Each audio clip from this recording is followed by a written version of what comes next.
જીવને સન્મુખ થવું બહુ જરૂરી છે, બહુ મહત્વ બતાવ્યું છે. જીવ જેવો સન્મુખ આવે ને એટલે ભગવાન ગમે તેટલા ગુસ્સે હોય ને અકળાયા હોય તો પણ ભગવાન ટાટા.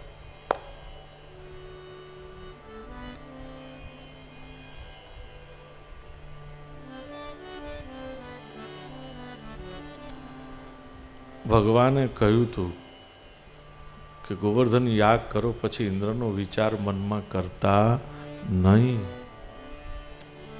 પણ મનમાં તો ચાલ્યા કરે ને કે અમે કંઈ આટલા વખતથી કરતા હતા ને હવે નહીં કરીએ તો એને ખોટું નહીં લાગે.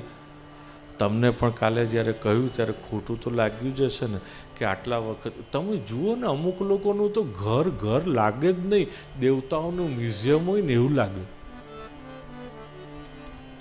જ્યાં ગયા હોય ત્યાંથી બધા દેવી દેવતાને ઉઠાઈ લાવે અને ઘરમાં મ્યુઝિયમ બનાવી દે. ભાઈ ઘરમાં ભગવાન ઈષ્ટ દેવતા એક જ હોય,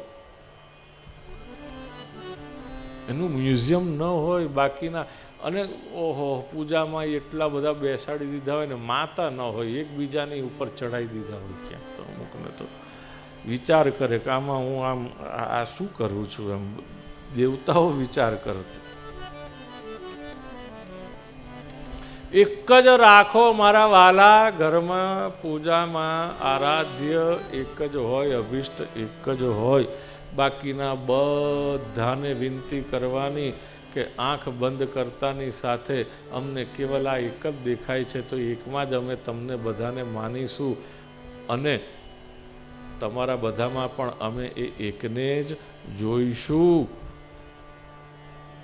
પણ અમે અનાદર નથી કરતા. અત્યાર સુધી જાણતા જાણતા જે અપરાધ કર્યો એના પ્રાયશ્ચિત રૂપે બાકી બધા દેવતાઓને જઈને પધરાવી દેવાના.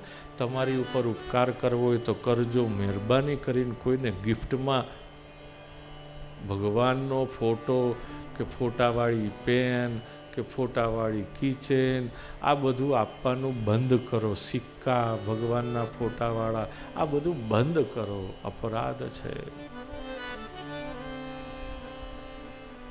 પાપ ભેગું કરવાના ધંધા છે બધા.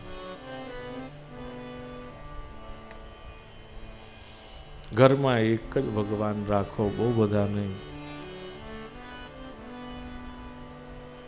જેમાં તમને આંખ બંધ કરતા પૂરી શ્રદ્ધા આવે અને જેનું ચિત્ર, જેની છબી તમારા મગજમાં પ્રગટ થાય, મનમાં સ્મરણ કરતા કેવલ એકને રાખો.